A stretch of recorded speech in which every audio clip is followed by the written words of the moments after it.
Assalamualaikum warahmatullahi wabarakatuh. Kali ini saya akan mempresentasikan salah satu seni, yaitu seni rupa pada mata kuliah pendidikan seni yang diampu oleh Bapak Pariska Indra Perdana, SPD MPD.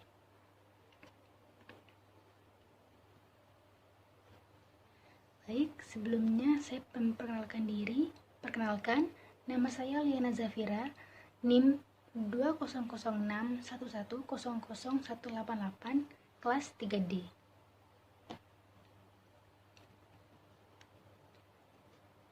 Istilah dalam cabang seni rupa dan kaitnya dengan pendidikan. Yang pertama, asimetris. Asimetris adalah lawan kata dari simetris, yaitu tidak seimbang. Pengertian lainnya adalah sebuah objek yang memiliki sisi tidak seimbang atau tidak beraturan. Jika kedua objek tidak bisa disatukan dan hasilnya tidak proporsional pada setiap sisinya serta ada kelebihan dan kekurangan, maka bisa dikatakan asimetris. Nah, asimetris ini berkaitan dengan mata pelajaran matematika. Yang kedua, bidang.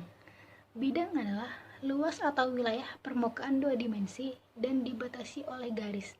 Dalam matematika, sebuah bidang adalah permukaan datar dan dua dimensi. Sebuah bidang adalah analog dua dimensi dari titik 0 dimensi, garis 1 dimensi, dan ruang 3 dimensi. Nah, bidang ini berkaitan dengan mata pelajaran matematika. Yang ketiga, dimensi. Dimensi adalah ukuran atau panjang, lebar, tinggi. Dimensi atau material dari suatu ruang atau objek secara informal diartikan sebagai jumlah minimal koordinat yang dibutuhkan untuk menentukan titik-titik yang ada di dalamnya. Dalam istilah fisika, dimensi merujuk pada struktur konstituen dari semua ruang atau volume dan posisinya dalam waktu, dipersepsikan sebagai dimensi skalar di sepanjang sembuti, serta cakupan spasial objek-objek di dalamnya, struktur yang memiliki korelasi dengan konsep partikel dan medan yang berinteraksi sesuai relativitas massa dan pada dasarnya bersifat matematis, berkaitan dengan pelajaran matematika dan fisika. Yang keempat, dwimatra.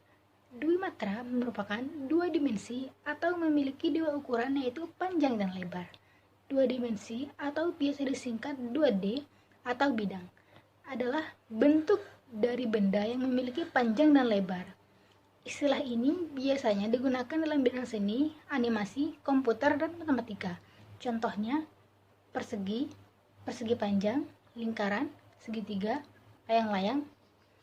Nah, dwimatra ini berkaitan dengan pelajaran matematika. Yang kelima, paten. Paten adalah hak eksklusif yang diberikan kepada seorang penemu atau pencipta karya.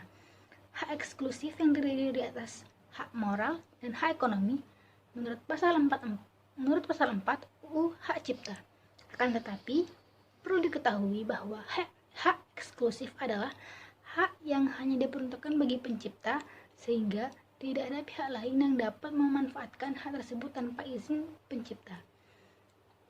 Paten ini berkaitan dengan mata pelajaran PKN. Lalu yang keenam, ada armatur. Sebuah kerangka yang terbuat dari metal untuk menopang atau menahan beban, biasanya tanah liat, agar tidak terjadi perubahan bentuk. Armatur ini biasanya digunakan oleh pematung dalam proses modeling. Yang ketujuh, ada belacu. Kain yang terbuat dari kapas kemudian ditenun. Kain ini merupakan kain dasar dari kain mori, pada umumnya berwarna putih.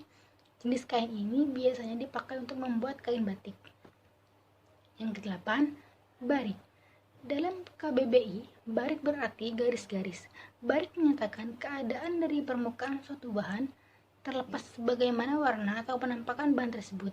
Barik biasanya menampilkan sebuah kesan yang khas. Yang kesembilan, balance. Balance adalah keseimbangan. Biasanya, ungkapan ini digunakan untuk hal-hal yang berkaitan dengan warna ataupun campuran sebuah bahan. Yang ke-10, boot. Boot Booth adalah stand pameran. Biasanya terdapat di sebuah acara atau event dan digunakan sebagai media pemasaran atau pameran dari hasil karya seni para seniman. Yang ke-11, chiaroscuro. Pemahaman di dalam teknik lukis tentang teknik dan pembagian kualitas gelap terang. Yang ke-12, corak. Corak adalah gaya atau ungkapan dari seorang seniman dalam menggambarkan bentuk-bentuk alami. Yang ke-13, distorsi. Ketidaksesuaian atau penyimpangan sebuah karya seni dari bentuk alamiahnya. Biasanya melebih-lebihkan bentuk alamiahnya atau hanya menonjolkan bagian yang ingin ditonjolkan, atau tidak keseluruhan. Yang ke-14, display. Display adalah susunan atau tataan dari hasil karya seni yang akan dipamerkan. Yang ke-15, highlight. Ungkapan dalam bahasa Inggris yang menyatakan suatu bagian atau bidang yang paling mencolok atau biasanya ditandai dengan warna yang lebih terang dibandingkan warna pada bagian lainnya.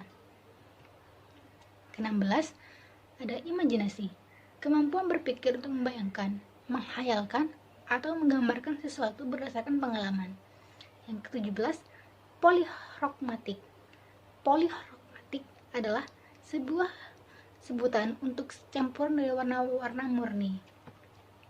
Yang ke-18, stilasi. Mengimprovisasi sebuah bentuk dari bentuk aslinya tanpa menghilangkan identitas bentuk aslinya.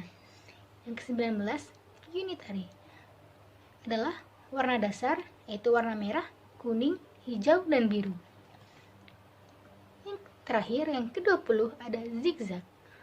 Zigzag adalah motif atau pattern dengan komponen garis yang berliku-liku.